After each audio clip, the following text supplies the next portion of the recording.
So good morning, everyone, or good afternoon, depending on where you're at. My name is Topher Anderson. I'm a researcher in flexible electronics and different types of smart textiles, electronics textiles. My background, my PhD is in textile engineering and science. And then my other grad school coursework was in biomedical engineering and electrical engineering, specifically looking at molecular imaging modalities and different types of electrical engineering for medical purposes. Nowadays, I do different types of smart textiles. I do all the fun stuff. My career has kind of progressed me more and more towards smart textiles, flexible electronics, and some of these emerging technologies or emerging ways to get data out of goods. Prior to my job here with ZSK, which ZSK is an embroidery machine manufacturer that specializes in customized embroidery machines and customized additive textile manufacturing equipment. Prior to this, I used to work at Microsoft in the applied science group doing different futuristic research in flexible electronics. And then prior to that, I was out in Denver, in Littleton, working at Lockheed Martin doing spacecraft electronics. So I feel pretty comfortable with both electrical engineering questions, and I also feel very comfortable with the textile side as well. So it's kind of a fun place to be in. So in this presentation, we're going to look at some different brainstormers. I like to keep my presentations much more visually focused because I know I'm more visual, and if there's questions about it, we can go through some of the challenges that come through some of these brainstorming pieces, some of the parts that might be required if we're trying to push them forward to different levels, and some of the challenges that come up with smart textiles and electric textiles in general. So I love questions. So if we want to do questions and flag questions or write questions halfway through, I can announce those questions. That way it keeps it nice and smooth from a transition standpoint. So let's go in. So what we're talking about when we talk about embroidery. So ZSK or Zhang's, it used to be called, is embroidery machine manufacturing. And a lot of the older embroidery machines at their very, very fundamental are quite similar to the machines that we use today for smart textiles construction. They consist of a needle, a rotary hook that grabs the thread from the back of the needle or the scarf of the needle and creates different stitch characteristics that we can start to use to create conductive passes or to be able to put fabrics together in different technical construction methods. However, things have also changed at the same time. So nowadays, there's a much larger concentration on automation. There's a higher concentration on software. There's a higher concentration on different materials that have never been used before. And these materials present interesting technical challenges. So for instance, if I'm using a silver coated or silver dip dyed polyamide thread, there's a much higher frictional coefficient. So the tribology is different, which means you have to have a different way of running the machine, different speeds, different controls on the machine. So all of these kind of play back and forth. So really, if you're trying to look at smart textiles as an emerging field that we want to progress to, while the base technology is the same, there's a lot of small little changes that come up, and these changes start stacking that allow us to work within the space of high quality, high resolution, high automation embroidery or smart textiles manufacturing. So one of the things that I've seen whenever I've done a lot of smart textiles research in particular is there are a lot of good prototypes that come off. However, prototypes are not a manufactured solution. And so when I talk about embroidery machines now with higher degrees of automation, this is the type of machine that we're talking about, where we have a combination machine. And these are some of the techniques that we're going to introduce in this, which has 3 different heads. We have an F head, a K head, and a W head. F head, think normal embroidery. K head, think chenille embroidery or moss structures or chain stitching or almost crochet with an embroidery machine. And then for W head embroidery, think wire embroidery or fibers or LED ribbon cable, things like that. So this way we can start to look at how we manufacture these solutions, which again is what drives the technology to the next level. If you have a once-off, a prototype that nobody's willing to make, then it becomes a much harder proposition to get that into market. And without going into detail, I can say at Microsoft, we had a lot of those types of projects where we would get a very interesting prototype going, and the prototype would showcase the technology, but nobody anywhere around the world was willing to manufacture something that has 400 leads that require hand soldering. So there's ways that we have to look at things from an automation side first, and then see what the automated equipment can do. And then we go into what the techniques are fitting to that equipment so that we can get high throughput scaling. So when I talk about K-head, again, K-head is a very interesting piece. So we're going to do a little bit of embroidery theory here because I think this is really good educational piece. This kind of opens up some of the possibilities. So K-head does moss stitch or chenille stitching and chain stitching. So think of very loopy structures. Think of, if you think of a towel, a bath towel, that structure on the top, which is very loopy, that's kind of a chenille-esque surface. Chain stitch you can kind of think of as crochet, where I'm creating a loop and I'm pulling the loop through the previous loop. So chain stitch benefits that it's only one thread. Both of these K-head techniques are only one thread, which means you don't have a knot really in the surface of the fabric. The knot is being created throughout that single piece of thread, which we'll get to some diagrams a little bit in a moment. F-head embroidery is the one people are most familiar with. This is what a lot of embroidery machines are. This is doing things like caps or shirts or different types of shoe embroidery, that type of thing. F-head allows us to fill areas in with thread. It allows us to make stitches, running stitches to connect circuits together. And then on top of F-head, you'll see on the left and right side, there's two holes for different attachments. And the attachments really are what define F-head to be a technical head. Let us really push the boundary on what we can do there. So we can put sequins down with that. We can put cords. We can strap on laser cutters and hot air cutters to cut things out on the embroidery machine. And that way we can selectively heat sections of the fabric, which lets us do some very interesting mechanical structures. So the F-head becomes technical because of what we can do with it. And then finally, we have the W-head, which is the standard technical head. And this head allows us to be able to put wires down, fiber optic. We've done a lot of different pieces using carbon fiber as different electrical media. There's a wide variety of different things that the W head does that the others can't, because we're not really limited to thickness. We can do garden hose size things on W head. So you start to get to some really weird points where you're putting Ethernet cable down, or you're trying to put a 63 micron stainless steel wire down. You have more versatility in that head for different types of heating applications or sensing applications. So here you'll see a piece of chenille embroidery, and this is one of the ones that we kind of really went into early on. Chenille embroidery is interesting because, again, it's a single thread that tufts up through the fabric. And you have a lot of interesting properties with chenille embroidery. You have a high volumetric area. You have a high surface area of fiber. You can fill an area in very, very quickly with it. Chenille embroidery is heavily used in varsity jacket industry to be able to make jackets, or also other soft types of embroidery, just because it's so cost effective because it fills in areas quickly. But when we looked at chenille from a technical perspective, we started seeing some very interesting pieces of it, mainly due to that high surface area, that high volume of thread. And so what we started to do is we started to mix the older techniques of chenille embroidery with newer techniques of conductive threads, newer types of materials that were coming out on the market, silver-coated, dip-dyed, or twisted threads. And we started to make some of these structures which have extremely high conductivity. So if you think of resistors, just a basic resistor piece, resistors lie in parallel. When they lie in parallel, that increases the conductivity as opposed to in series. Well, if you think of a volume like this, you're actually putting volumetric conductivity. So you're putting them not only in a single plane, but in a three-dimensional structure, which means you get really great conductivity out of this piece. That allows us to start doing some interesting things here with biosensing and biofeedback. So now you'll see these sensors, these chenille sensors now, are being used in applications for electrocardiograms to be able to read heart rate. We've used these very successfully for electromyogram to be able to read muscles and muscle contractions. You can even use them some bit for EEG to be able to read different brain activity, which is a very interesting field of technical embroidery. So a lot of this, again, it's a technique that's very old. It's not a new technique. I mean, chenille embroidery has been around for decades.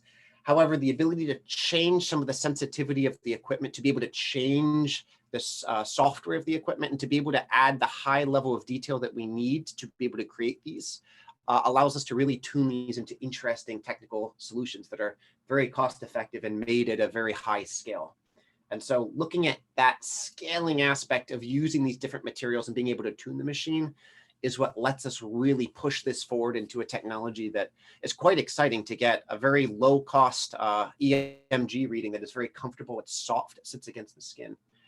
that has a lot of possibilities for consumer electronics, yet alone medical electronics. So W-head embroidery is the next one we started looking at. So once we started seeing some of the plays within that chenille space, W-head started opening up doors. So the first one that we had with W-head embroidery was creating car seat heaters, actually. And our machines are some of the leading ones of being able to put down wires into car seat heaters in high throughput, high scale, low cost. And that's a really nice smart textile, actually, that we don't usually think of, but we all interact with almost on a daily basis. So W-head embroidery lets us put down wires, it lets us put tubes down, fibers down. Essentially, as long as the material is pliable, we can start putting that down into some other substrate.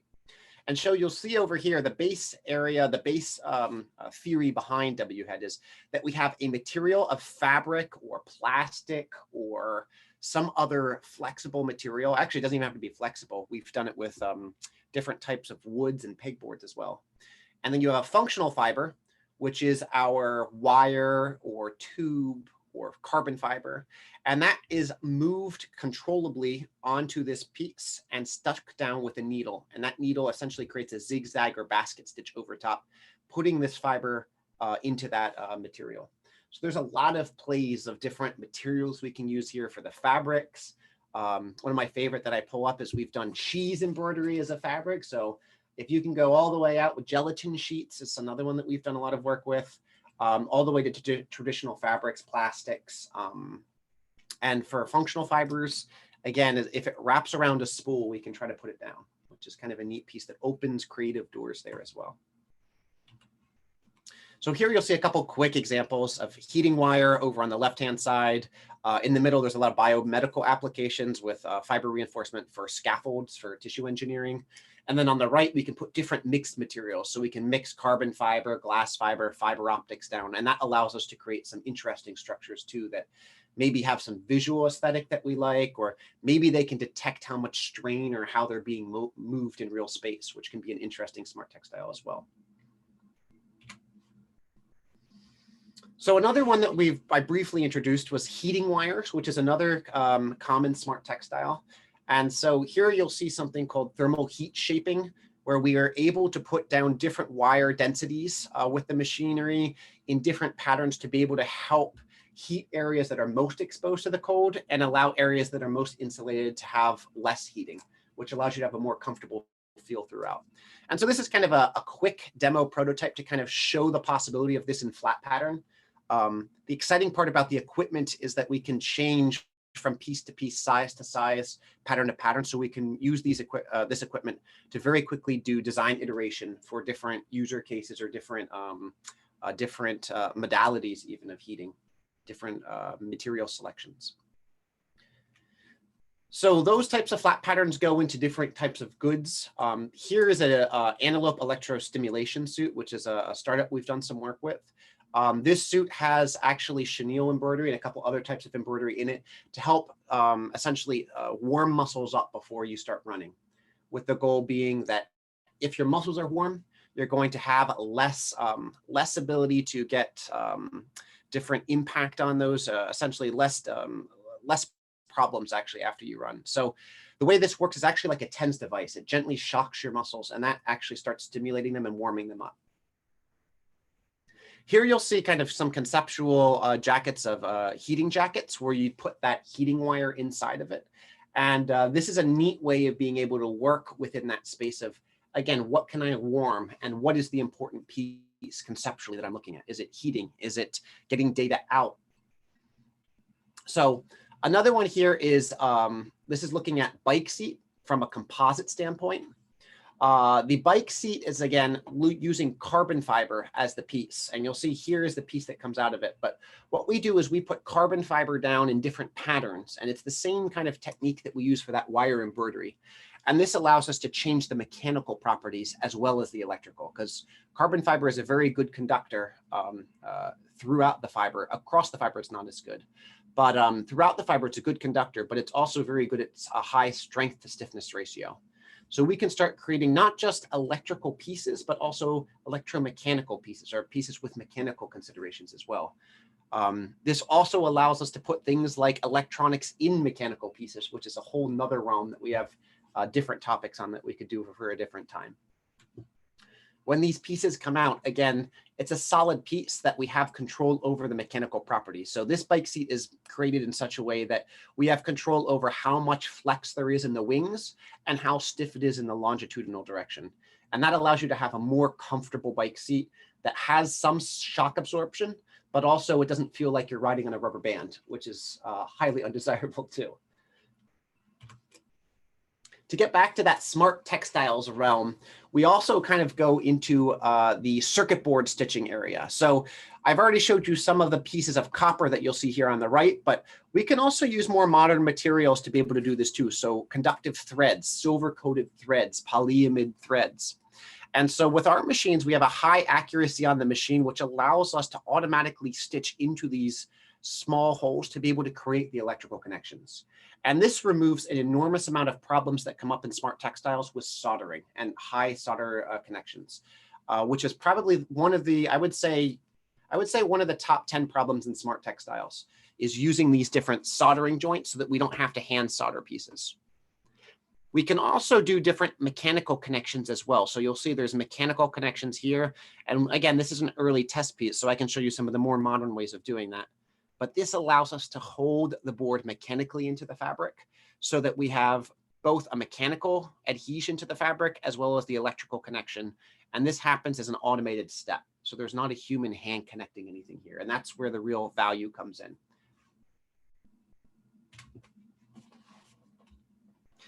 So another thing that we've done too is we've done a lot of tests on different conductive threads, different types of plies, different optimizations. Here in my lab in Seattle, we've done probably, I would say, about 400 different conductive thread tests. Companies will send us their new materials and we test it out. My colleague Melanie Hur over in Germany has done many hundreds of different tests with conductive threads, and she has even a wider database. Just to look at what are the possibilities when we put these conductive threads and stitch circuit boards down, what can we do with them? When we wash them, what is the loss in conductivity there? How many wash cycles do we get? Is there a plateau? This data set is actually quite important to be able to know conductivity and different thread stitching properties so that we can create the best solution with the least amount of time. Because again, if I just keep putting more and more thread down, I can of course build up a high conductivity area, but I might be sitting there on the embroidery machine for 5 minutes per part, which is far too long if you're trying to get high throughput down. The type and conductivity of the thread too also increases the properties or changes the properties. So you'll see here, we have a variety of different touch sensors, which is an important way of doing a capacitive touch, as well as if I go back to this one, metamaterials. So depending on the conductivity and the shape of the textile, we can start to create different antenna structures and different anisotropy in the antenna structures. To go back to this one too, you'll see here, we have our capacitive touch buttons, as well as our circuit board stitching, as well as these isolation bridges, which allow us to bring signals over top of other signals. And this really allows this board to become a multi-layer circuit board instead of a single layer board, which opens up design possibilities. The stitching, again, these boards are lily pads. I mean, we can use off-the-shelf boards as well as customized boards for circuit board stitching, which help build up some of the characteristics that we're looking for from an electrical standpoint. So this piece would actually be put underneath another piece of fabric or underneath a glass tabletop. And that way we have all of the electronics on one, and we have the construction or the GUI, as I would put it, on that other piece. You'll see here is an older technique that we use of circuit board stitching, which is a more manual technique to be able to place a circuit board down. But we stitch full speed into them. We don't slow anything down. We don't change any parts of the machinery. The machinery is highly accurate because, again, the whole way through, it's solid metal parts. And that allows us to have good control and maintain control over where that needle is at every time. And that allows us to do the stitching like this, which is, again, a high cost savings when you're looking at things like hand soldering connection points or wire points. For my opinion, again, if you're looking at circuit board construction or flexible circuit board construction from the construction point first, that's where you're really going to get your most amount of possibilities, because that way you can scale later on when you're ready. So for this one, we have a smart textile piano. It's a touch sensor piano that we made. This has a couple different interesting techniques. We have our touch keys down. We have our conductive paths automatically into the board, both electrically and mechanically fixing the board. We also have some control over some stitching with plastic over top to be able to control the piece. And then you'll see in the back, we actually stitch over the USB key as well. So here we're putting down our conductive paths. And again, we can change the conductivity by how many times we go over that conductive paths. We can create some security over top of that by stitching some plastic thread. And then we can also do things like strain relief over our USB so that it really builds the whole piece as a single unit. And that allows us to have high control and high quality control over the piece.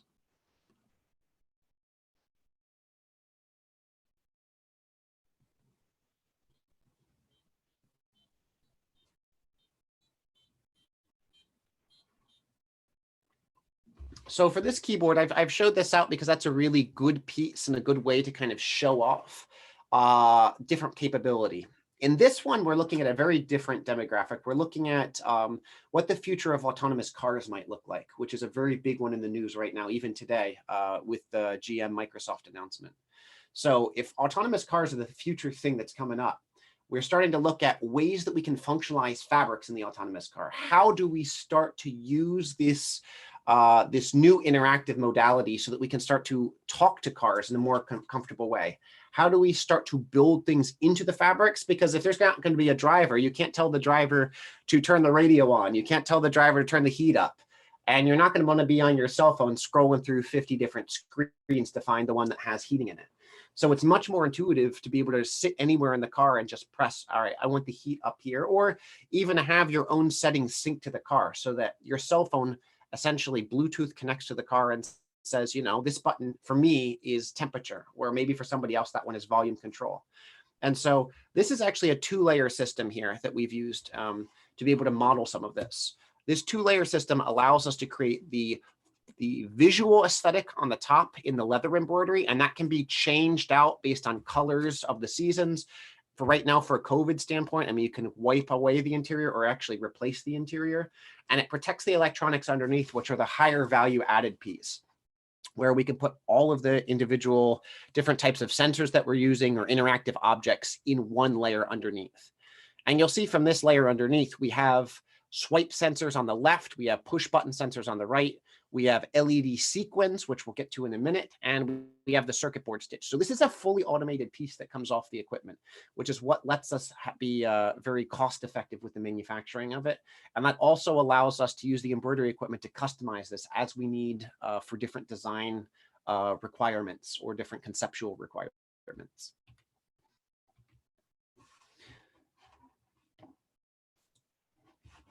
Another thing that we've done too is different optical positioning systems. So you'll see with this orange and this tannish one in the back, you'll see there's holes perforated in the fabric. Our machines have cameras set up to them so that we can start to look at how things move as we start stitching them. So if you think of trying to stitch through a hole here, you can see there's little perforated holes. And if you want to send a thread through each one of these perfectly every time, well, as you start stitching, you're going to build tension up in this side of the fabric, and things are going to start to shift. And if I'm trying to stitch into a circuit board on a normal embroidery machine, you're going to have problems very quickly, because as I start stitching different patterns down, there's going to be tension built up. And that means things shift around. And that means I'm going to send a needle possibly through the center of a circuit board, which will definitely break your embroidery machine. And so from that perspective, using cameras to be able to detect where things are and adapt the embroidery code in real time ensures that we don't send a needle through the center of a circuit board, even if we're stitching on something like a spandex or lycra fabric, something like yoga pants, which has a high amount of movement no matter what we do. And so using some of this technical ability in the machines becomes a very nice both cost proposition, but also way to be able to ensure that we can stitch into some of these high accuracy spots. So if you think of this piece of leather here, which has perforations as a circuit board with small 0.1 holes, it becomes very, very interesting to be able to find those holes with the camera and stitch into them as we need, as opposed to just put a board down and guess where it is. Here you'll see a closer picture actually of that second layer stitching that we've done, where again, we have swipe sensors on the left, we have our conductive sequins in the center, we have our touch sensors on the right, and then we have our board that's placed down both mechanically with these blue polyester threads, and then electrically with the conductive threads as well. So this is a fun one that we did with a collaboration with Hochschule in Germany. And this is a sound emitting jacket where we started to use some different other techniques to create more of a visual piece of what's possible in embroidery.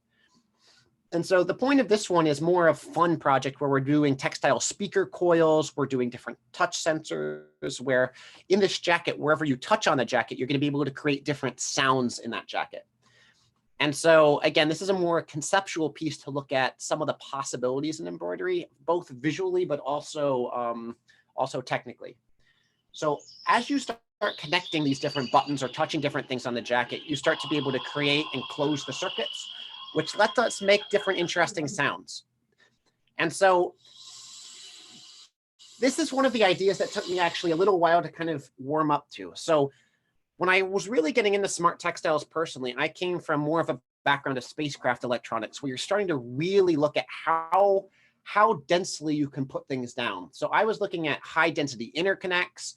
I was looking at a bunch of different ways of connecting that are very complicated, when really your user demographic doesn't want to do different things. They want a very easy, straightforward way of putting something on. So if you have a new, I don't know, a new motion that you need every morning to put your jacket on, even if it's like a little cross motion or two fingers moving somewhere, people won't do it because it's adding complexity. So if you can work within the complexity of a jacket where I can put snaps on, that's really where you're going to see your best benefit of something simple. And so coming to that simplicity, we're looking here at LED sequins. So something our machines have been very good at doing for a very long time is putting sequins down, because you need a very accurate machine with high controllability and able to put thousands of these small plastic pieces down without missing one or having one move around. However, when you look at these little plastic sequins, I see single-sided circuit boards. I see automation, an automated way to put down extreme complexity of electrical components selection into a textile, because we already have control over where that board is, and it's a small little tiny plastic board. So suddenly we started looking at how do you put down components. So here you'll see 0603 components down on an early board to be able to do LED sequence throughout and connect them up automatically. However, really, whatever component that you're looking at, we can start to put down, whether it's an 0805 pressure sensor, or it's an 0603 oxygen sensor or temperature sensors.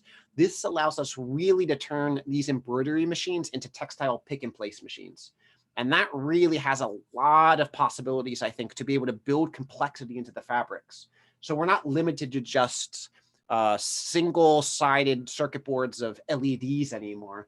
You can start to pick and place which ones of these you want, stitch them down, create all of the electrical connections to them, and really allow the embroidery machine to do the heavy lifting to build complex circuits, to be able to have control loop systems inside of there, to be able to have motion in textiles, to be able to have the entire circuit board put down by a single sequin.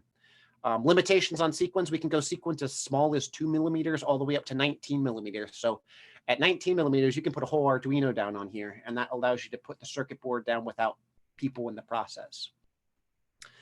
And then finally, one of the things I wanted to kind of wrap back up before we go into some questions on this is, embroidery also is a visual modality, and that's something we can't forget of as well. So if you're going to embroider electronics in the fabric, usually you can't just think of it as a technical piece. You have to think of it as a fusion of technical and design, which is really where I find this the most appealing.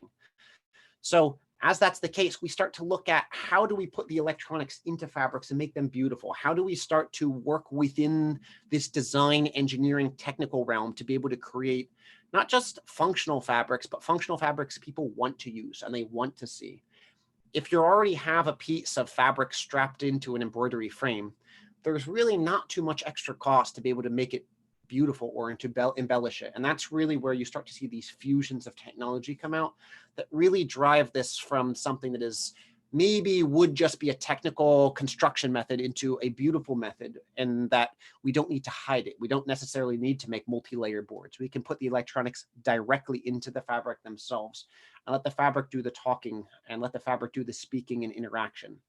I think a lot of us on a normal day-to-day basis do a lot of interactions with fabrics that we don't think of. Fabrics in upholstery, fabrics in carpet, fabrics that we're wearing. And so you start to see a lot of these different visual fabrics. And so to be able to start to think of the fabric that as a way of not just visually, but functionally, functionally working with it, functionally taking data out of it, we start to get to some very interesting places, I think, in smart textiles and the future of smart textiles as this field starts to emerge a little bit more. So with that, I'm going to open up for questions, and we can go back through different slides or chat about some of the technologies involved. I've usually had some people with different questions on what the state of the art is in manufacturing of these different type of textiles, problems that are coming up. There's a lot of different research and academic problems that have not been solved in here that would be fantastic papers for the field. You've got a lot of different interest in this right now, from a lot of the big tech companies that I train out how to do this, all the way down to small startups that are looking at very niche problems inside of the space. It's a very warm field. It's a very fast developing field. It's a very interesting, I think, emerging technology as well. So with that, I'll let it go for questions now, if you guys have any.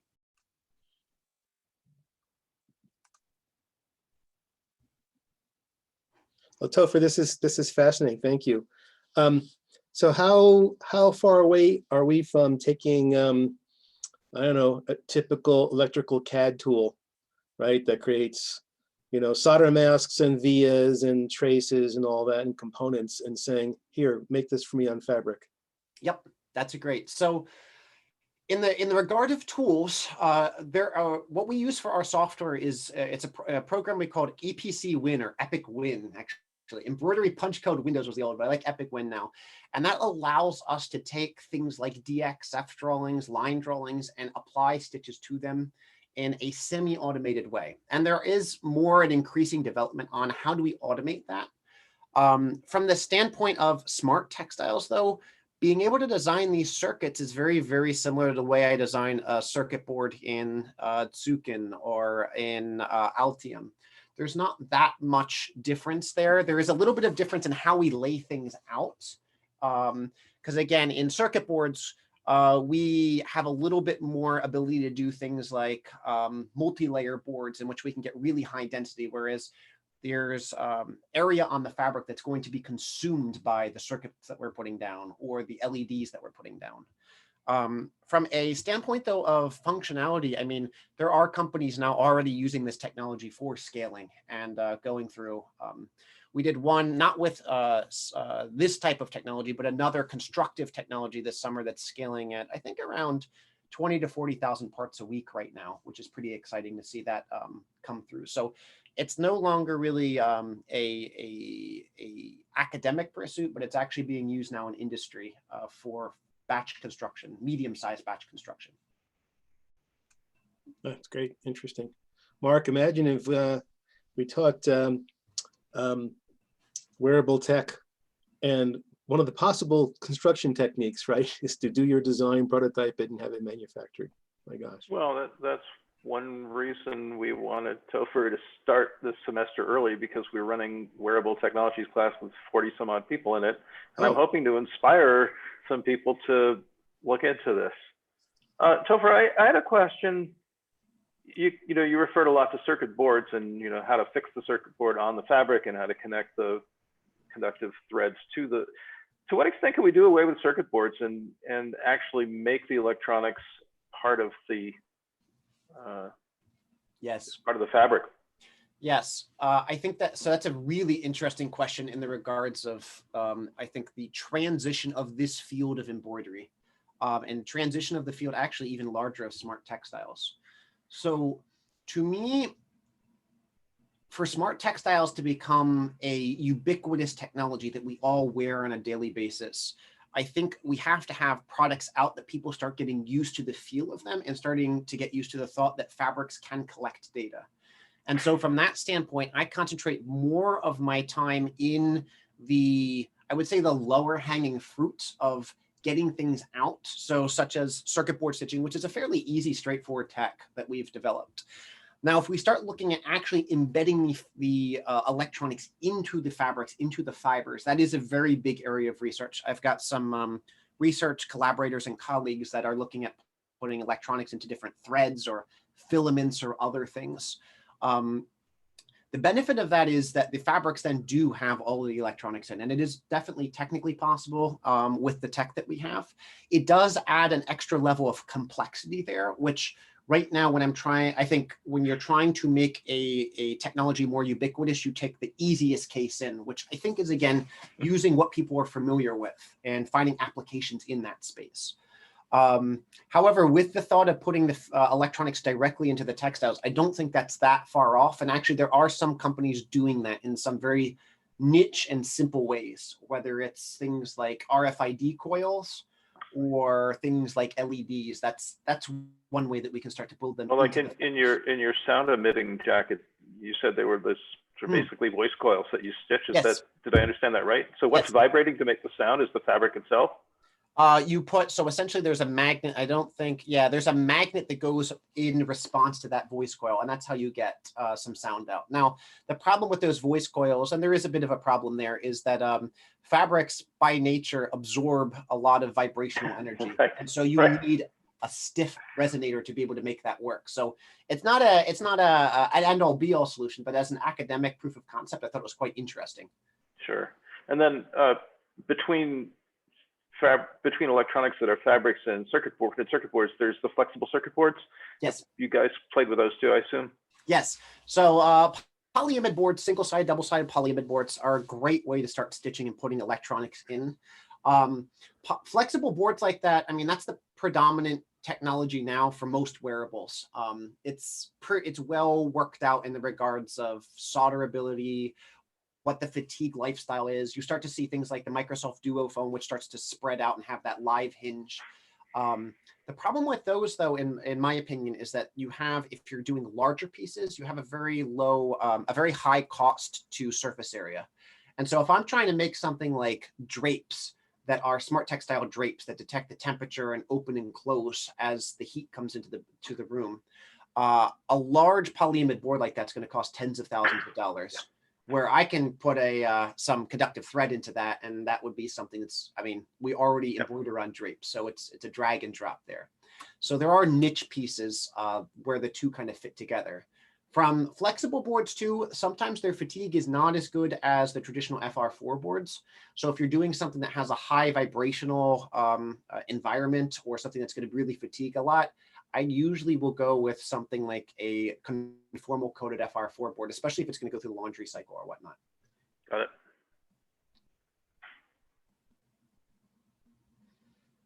Yeah, I think size is one of the big pieces actually of where this technology really shines. If you start doing larger things, carpet is a big one, I think, that is ripe. Wallpaper is another big one I think is ripe.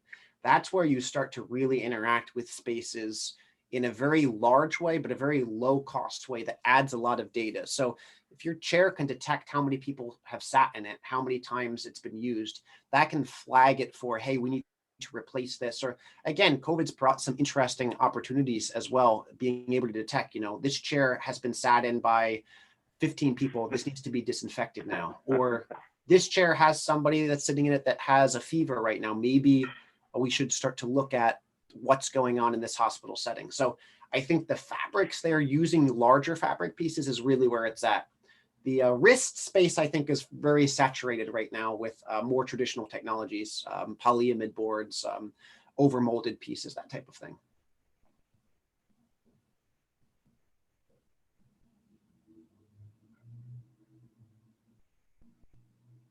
There's some questions in the chat. I can ask it out loud. Sorry, I was super late. I had a few calls before this, but I'm glad I was able to catch the last. Welcome to join. Yeah, absolutely. Few minutes. Yeah, I work in the. I'm a PhD student in the Unstable Design Lab, so we weave smart textiles there and also focus on like computational tools. And so I'm really interested in, I guess, like as someone who isn't in a lab that is directly involved in making new materials, but I like to stay on top of new materials. Like, do you know of any, like, so if we were to replace the FR4 breakout board with the fabric instead and treat all the components as integrating onto the fabric as the circuit board, how far are we from like a processor that could handle that kind of flexible connections? That's great. So do you mean a processor from like an electrical standpoint or processor from like a programming? Yeah, like if I took the like AT Mega, it's Yep. on Arduino. So the processors right now, usually the ones I'm using are off the shelf. And you'll see actually in a lot of these boards, I mean, there's a few boards we designed in-house, but most of these are off the shelf boards just because everything's kind of set up there in that regard. From processors, I think you're looking at two things. To me, the smart textile in general is something where you want high scalability at low cost. So really you're trying to find the lowest cost solution to get the data out of the fabric. And then you're letting something with a higher processor do the processing. So whether that is letting your cell phone do it or the cloud computing, which is increasingly important and increasingly the way of doing this, that way you can do some more AI data crunching control over that. So to me, I prefer usually using, again, Arduino board is a great way to prototype it up and get it out and running. Even in production right now, I think those low cost processors are what you're looking for. You want to get the data just out of the good is the way I see it. And that way, once the data is out of the good in something like a cloud, there are other services out there. There's other software that is designed to be able to make sense of that large amount of data. And because textile sensors are extremely low cost compared to their more traditionally made counterparts. I mean, if you look at this screen right here, you see the touch sensors down here. I mean, these are pennies per touch sensor to make, as opposed to even like a injection molded button for that. Are those printed or embroidered? These are all embroidered. Yep, everything here is embroidered. That opens up doors to be able to get high amounts of data into the textile and into that processor. So you're looking at quantity here, and then you're using that large amount of quantity through algorithms to make the quality of what you're looking for. You're trying to put those small pieces together to be able to figure out, am I touching 3 buttons, 4 buttons? How big is my finger? What's the temperature? That type of thing. Cool, thanks. I think as we start progressing as a society more and more towards using large amounts of data and being able to make sense of that data through neural nets, through AI, through these new algorithms that are progressing really daily now, I think that's really also where textile starts growing more and more in smart textiles, because again, this is the easiest and most cost-effective way to get a large amount of data that doesn't exist right now. And therefore those systems, those algorithms are set to take large amounts of essentially lower quality data and do things with it. And so that's where we start to get, I think, a lot of synergy as a growth piece that hasn't actually been around 10 years ago when smart textiles really started to hit the line and started to hit the mainstream questions.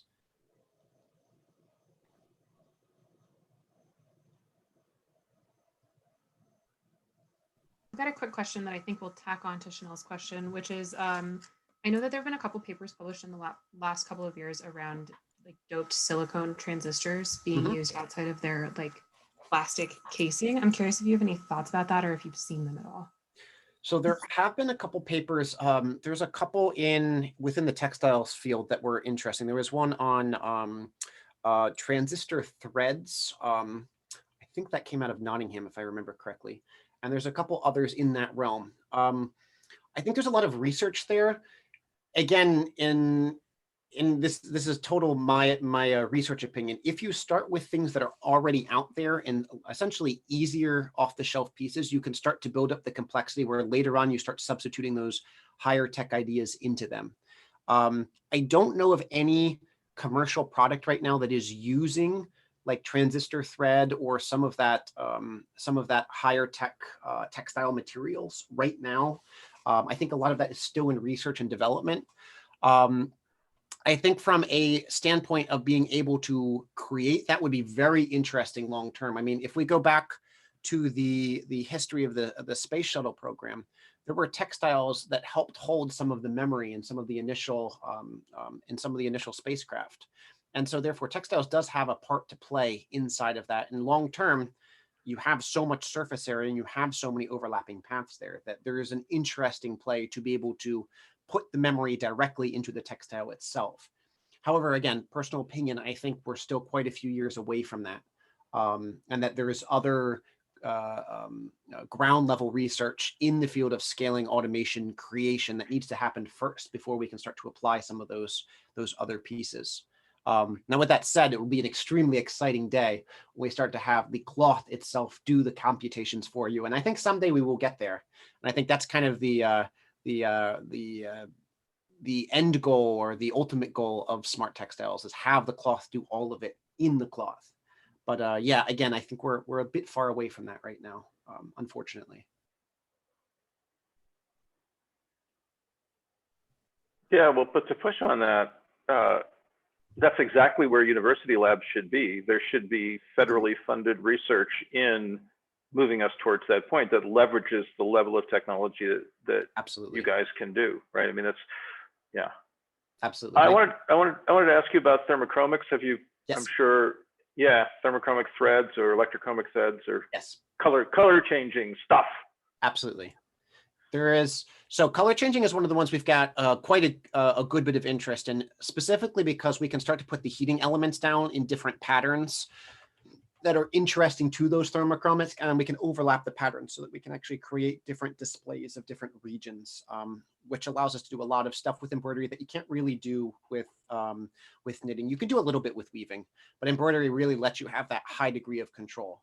Thermochromics come in a wide variety of different packages. There's thermochromics that we've used that are essentially inks on the top. So you have a top layer that sits on top of this, and that's how you can heat up through that layer. There are thermochromic threads out there, thermochromic filaments that we've done some work with as well. There is a couple other ways of doing thermochromics through multi-layer systems to be able to allow different light through, as well as different thermochromics that let you do essentially controlled opaqueness so that you can have the LEDs through on the bottom and you can start changing the opacity of the sheet on top. And that allows you to start blocking light through, more like actually a traditional screen, like an LCD screen does. It's a very interesting piece. There might be a couple that are going to market shortly inside of that space. Actually, there are a couple that are, I think, probably in the next year or two, they'll go to scaling. Their prototypes are pretty finished. But the space is very interesting space. I think there's a good amount of play there for medical plays, as well as just embellishment and decorative plays as well. I mean, if you think of it from an architectural standpoint and you think of, let's just say, blinds or curtains, if you have the ability to gently heat them up and that allows the blind to turn a darker color so it can absorb more light and allow more heat to come through the space, you actually get a double batch of you're heating the space, you're heating that space up anyway, but you're also changing your absorption characteristics so you can heat it up from the sun, as opposed to maybe it's, I don't know, a very reflective color when there's no heat. And that allows you to change that architectural piece to blocking light from coming through, reflecting it back out, allowing that same curtain to be used in winter and summer, which again, there's different plays inside of that as well.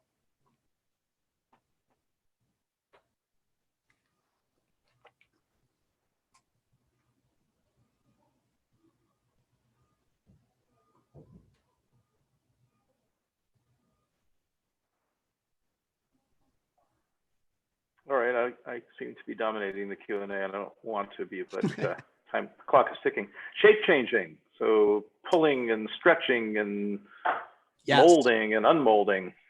So actually in undergrad, I had done a research project in doing nitinol memory wire, specifically woven using a jacquard loom into different fabrics to create napkins that would crawl across the table, is essentially what that project was. And Is there a video? It was a fun project. I did that, what was it, back in 2007, 2006. It was a blast. But The problem with it was when you're dealing with woven specifically, you have a warp and a weft. So you have things that are working at 90-degree angles, and you don't have the ability to put in things really that are not at that 90-degree angle. You're limited from a geometry standpoint. Knits have a little bit of ability, but again, knit, your coarse and wale structure, kind of you're limited there as well, where once you get to embroidery, you can put patterns down in whatever direction you want and also whatever height you want, which is something that we didn't really touch on in this presentation.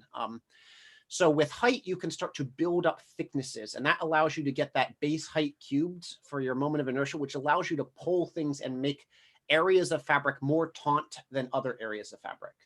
And so there you start to be able to build very complex, flexible robotic systems into your fabric, as well as, I mean, air bladders as well as another way. We can put tubes down. So, well, you put air bladders throughout your fabric and you start to change shapes of fabrics. That's a whole different presentation I have on looking at motion in textiles and how to be able to change different movement of textiles, be able to alter how things crawl across the table in controllable ways. There's a lot of open plays inside of that space, from all the way from shape-changing alloys being embroidered down to tubes, like I said, to different water pump systems, to phase change materials, to steam-driven solutions. I think there's a very wide body of research that needs to be done there. And the benefit, again, of having textile robotics is, well, one, the cost is extremely low. Textiles are made to be developed in large scales at really low cost. And so the embroidery factories that are already out there can be tapped to be able to create these high-tech pieces under the same manufacturing conditions that we get shirts and pants out of. And we're not paying a very high price for shirts and pants. So we can kind of use that quantity of scale to be able to push flexible robotics through to a new level. I think that space is extremely open. I mean, imagine with flexible robotics too, they're very lightweight and they also take damage well. So if let's just say, I mean, let's make a case where I'm trying to go and I'm trying to help out people in a rubble situation, which are covered in rubble, maybe a building fell down or something. Well, I can make a whole bunch of hard robots and bring them down to the ground. But one, they're high cost, and two, they can't necessarily always squeeze through all of that rubble. If I have textile robots, I can cast, I don't know, thousands of these out of a plane, and they land slowly down, and then they can start crawling around and setting up their networks to be able to do something. Well, it's futuristic. It has some plays there that you can't do with something that's more rigid.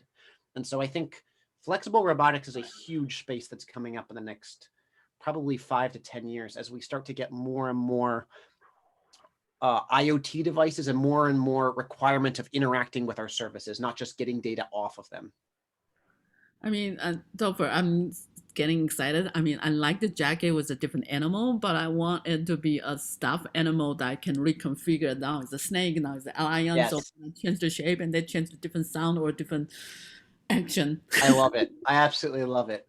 Well, I mean, it's not that far-fetched to do either, because again, you could do it different ways. You could put guide wires in there and just have wires that pull, and when they pull, they create the tension. You could have bladders that puff up in different areas, and that allows you to change to a different shape. So I don't think that's out of the question. I mean, the field of textile origami is a pretty well-established field at this point, where you can start to look at different structures and how you can put them together within that textile structure. It's heavily used in architecture. It's heavily used in interiors as well. So yeah, it's not a crazy thought by any means to be able to work with the fabrics that way. How do we start? I know from our perspective here in the lab, what we do, I try to carve out a couple days a week that we look at different research projects so we can publish some new things and just show off what's possible. I know there's other research labs that we've done some collaborations with as well that have different pieces of the puzzle that we don't have, that we kind of go back and forth with to be able to create some of these solutions. And there's some labs that want to dig in the entire way through because they want to keep the IP to be able to work on some of this stuff for the future, because there's a lot of interesting meat here, especially since this is emerging tech. And because of that, there is a high amount of interest in it. There's a high amount of companies trying to figure out what the plays are with this new technology. to me, it feels like 3D printing was before the explosion of 3D printing, where people start to see that it's coming. People start to see that, hey, there's a lot of possibilities from at-home manufacturing or a new type of manufacturing in small scale. What can we do with this? And I think that's exactly how I see embroidery too. It's interesting that some of these things weren't worked out in the past 50 years. And all of a sudden now there's a very large interest in this from a variety of different spaces, from medical to defense to tech to startup companies. It's an interesting field to be in right now. Yes, love it, excited. So one audience asked you to share the YouTube channel that with all the ZSK video. I think that'll be cool, and I'm going to turn into pumpkin because we have a faculty meeting in 1 minute. Okay. But anybody who wants to stay can stay. I just make you the host. And Sure. we should continue to talk because I think a lot of us are very excited, want to do something together. Absolutely. Yeah, I'll stay around for questions for a little bit and we can kind of go through. Oh, I just saw the group chat. I haven't seen that yet. I've been talking too much. Whoa, there's a lot in here. Sorry, guys. Yeah, we can go through if there's other questions or other things that you want to discuss or possibilities. We can definitely go through that. Yes, you can stay on. Perfect. As long as you want. Okay. Cool. Thank Pleasure seeing you, Ellen. That was awesome. Love it. Thanks. Does anybody else? Oh, I have one here. Can you talk a little bit about the thread itself? Is it metal embedded in a standard thread or a very fine wire, essentially? How do you protect against fatigue, breakage due to frequent movement? Awesome question. So again, I think that is very much dependent on your use case. What are you doing with the thread? So we can put fine wires down, and that has advantages and disadvantages. So fine wires are extremely conductive. That allows us to have higher signal quality if we're trying to get something like, I don't know, EEG, where we really need to have signal fidelity as an important piece. If we're looking at things like thread, well, thread is higher resistance, so the quality is not the same, but it fatigues a lot nicer because it's conductive the whole way through. There's silver particles the whole way through. So I think that depends really on your application, on what you're looking for. So if fatigue and breakage is the number one point that I'm looking at for that type of wearable, I would stick with things like silver coated polyamide threads or silver coated nylon threads because they fatigue quite nicely. They're threads through and through. There's not a twisted wire that can break. And so from that perspective, it's fairly straightforward. There's a growing body of research too on Maxine threads, which is another one that looks interesting. They're another conductive coating that goes on the outside that essentially doesn't fatigue or break as much as a copper. How is that spelled? Maxine? MXENE. There is a researcher at Drexel that did a lot of research in that. Simge Un, Simge. She's one that you could reach out into in that field.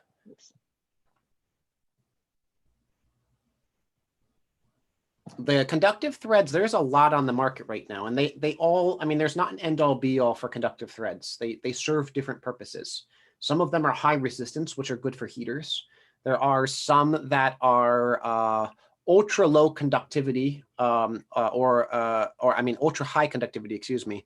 Those can be good for traveling signals back and forth. Some are twisted wires that are twisted with threads. Some are stainless steel embedded. Again, it really does depend on the application. Is it going in water?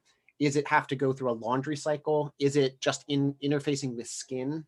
All of those change the demographic of what we're looking at there.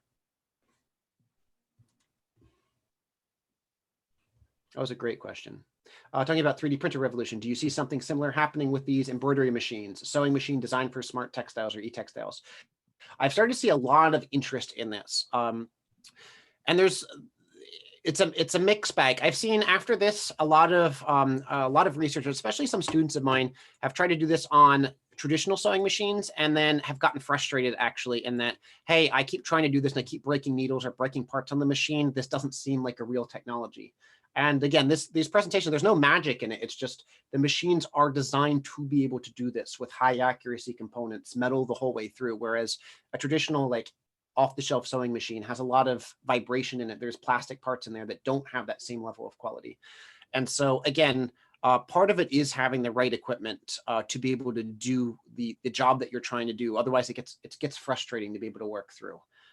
If you don't have that accuracy and you start stitching through the center of a circuit board here, you're going to have problems. And that, I think, sets people back from a standpoint of this is something that is doing in scale to this is something that breaks equipment. So I think part of it, yeah, is machine pieces. But within that space of right now, we've had enormous interest out. A lot of people getting different equipment from us to be able to start doing this, from tiny small machines all the way up to the bigger one that I showed you before.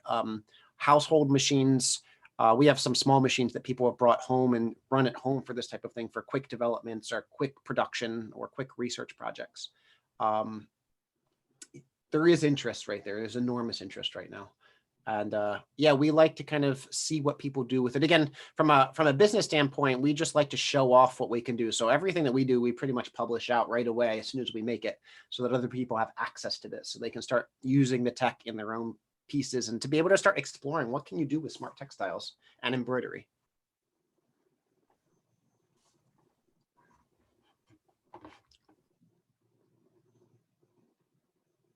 On the topic of machines, on the industrial side, do you know if they had to, or if you were involved with approaching the embroidery factories, like, did they have to, adapt their equipment a lot? Was there, like, was it able to handle like metal threads straight out of the way? Because I know like embroidery with metal threads is a thing and has been a tradition in a lot of cultures, but it's interesting to think about like if they had to like retool things. That's a great question. So again, some of that depends on technique. So this one on the left here, this actually Adafruit board is a perfect example. This is a more traditional circuit board placement with an F head. It doesn't really require any of the special techniques. It does require a high level of accuracy though. And so there are pieces of the embroidery machine that we can change. If this is the thing that is going in, and this is the piece that's going to be made on that machine, maybe you want servo motors that have feedback control instead of a stepper motor. Stepper motors are the predominant one on almost every embroidery machine. However, again, their control is not the same as the closed loop servo motors. For things like putting wires down into fabric or these sequins, now this does take something special to be able to do. You have to customize that sequin foot to be able to put it down. So this is something that's very niche in that. So if you wanted sequins, now you'd have to get some upgrades on the equipment to be able to do that. So it does depend a bit on the production piece. However, once that's set up, again, a lot of these machines, if you see a full-scale embroidery machine, these are all making one part at a time. The production machines make 50 at once. Mm-hmm. And so if this part makes, I don't know, 2 minutes, you essentially get 50 parts every 2 minutes. And so you're starting to get really high throughput there, even on a single machine, yet alone a factory of these machines. So I think in that regard, the upgrades that you would need, if you do need any to begin with, are very project dependent, and you would retool for them. And usually the cost increase from the technology side of it very quickly covers that side. Because again, producing these is quite straightforward on the time perspective. People know what they're doing there. They know how to run embroidery factories. So it's a higher cost good for the same amount of time. Most people are very interested in that. That's cool. Maybe, maybe back to that person's, just revisiting that question of like, a home e-textile sewing machine. Maybe someday there will be like a presser foot for conductive yarns that can handle weird tensions. That's exactly. And the tensioning is a big piece of it too. How do you tension this out for that type of thread? And again, there's the nice bit about bigger machines is they're set to be able to do a lot of that easier. Home machines, you really have to finagle with things a lot to be able to get it to work. And again, you can get something off a home machine that works. It's a prototype though. It's not really a production piece. And so when you're ready to go for production, you can save a lot of time by having that piece already done and ready to go on the correct type of equipment. And that way you just take your file and you say, hey, I have this piece. I designed it on this small machine of yours. Now I want to make 50,000 copies. Do I need to do anything different? And the answer usually is no. They just take that file and they just pump it out. Quick clarification, the LED electronic components are placed down by the machine, not by hand, correct? Yes, it's by machine. Everything is by machine. You'll see here on this LED sequin, each of these sequins is put down by the machine, chopped off by the machine, stitched down by the machine, and continued on. Same with all of these. There's no human in that process.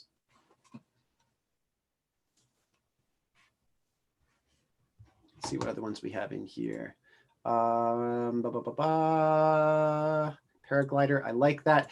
Do I have a video of the presentation YouTube channel? Yes, let me type that in. It is actually, you'll see there's a class that we're starting to develop on this with the presentations and whatnot in it. It's at zskacademy.com. And that way, let me put that into everyone. Boom. And that's one where coming up in the next few weeks, hopefully we'll have all these presentations set so that people can look at them and check them out. And I post other stuff up there. People want to learn about this.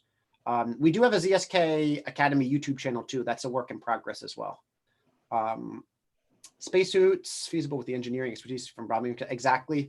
Spacesuits actually is a big one too for cooling, cooling tubes to be able to pump fluids throughout and actually heating wires as well.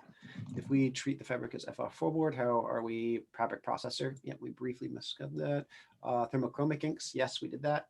Cool. Let me see, there's others up here. Pros and cons of different conductive threads. There is a lot of pros and cons. I would say from pros and cons, because there are so many threads, again, we've done hundreds here and there's many hundreds more that they've tested over in the facility in Germany.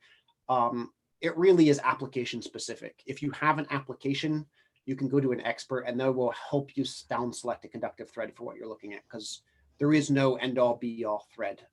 There's some that are soft, there's some that are rough, there's some that have high conductivity, low conductivity, that break easier but have better signal. It's a mosh. So I would say as conductive threads change too, which they're changing every month now, you really need the application first and then you down select from that.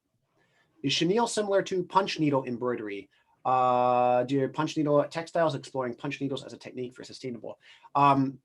So punch in embroidery essentially comes from the word punch code, where we put punch cards into the embroidery machine to move it around. So chenille embroidery is, again, it's a single thread embroidery system. There's not too many home chenille systems that I've seen, actually. They generally tend to be bigger machines and they tend to be much fewer. They're a bit much rarer actually compared to F-head machines. Again, predominantly held by that varsity jacket manufacturing piece. So I'm not familiar actually with that paper, so I have to check it out to see if it is the same technique. But it could be, it could be. There is a lot of plays in chenille embroidery for smart textiles due to their surface. Chenille is also a woven structure. Sorry, yeah. I have we're a textiles person in here. But yeah. I'm sure there are like overlapping terms. Yeah, yeah, that's interesting. Yeah, tuft embroidery where you punch through the loops and you kind of pull through. That would actually sound a lot like chain stitching then. If you're trying to pull the tuft through the previous loop, that's essentially how. What happens is the needle. I actually have a hand version here, but it goes when the needle punches through the loop, and the loop is actually, you have the wrong side facing you when you're as the working surface. Cool. So that does fit. It is like tufting basically, but by hand. But there are also tufting machines. Yes. Yeah, that's a really cool 3-dimensional possibility. Just like that you can make tufts of different levels. And that's exactly, so again, and most of these, I have a couple different presentations, but this was all about the 2-dimensional embroidery, really, flat planar embroidery. When we start to look at like flexible robotics is the big one, we're not limited to flat. We can go actually up to about around a centimeter thick of different fibers or tubes or other things. And because of that, we can start to really interact with, again, motion in the fabric, but also things like different heights to be able to create different effects. Tufting embroidery is creating a 3-dimensional product or embroidering on a 3-dimensional surface during both actually. So if you go, let me go back to this this one. You'll see here you'll start to see some of the height possibilities that are coming up as this seat gets made. You can start to build areas that are very, very high and areas that are not. Again, that's for stiffness control, because if you build your height up, you're going to be able to create a stiffer area, just like you would in an I-beam. That height really affects the properties there. But the height can come up quite significantly. Again, I have about a centimeter off the surface of the fabric. So that means we could stitch into something like a thick foam, which has a natural height to it. Or that means we could take a flat fabric like this and build height onto it, which both of those, again, open quite a few doors in flexible electronics in robotics space, because that's where you get motion and that's where you can get mechanical strength and mechanical reinforcement. Cool.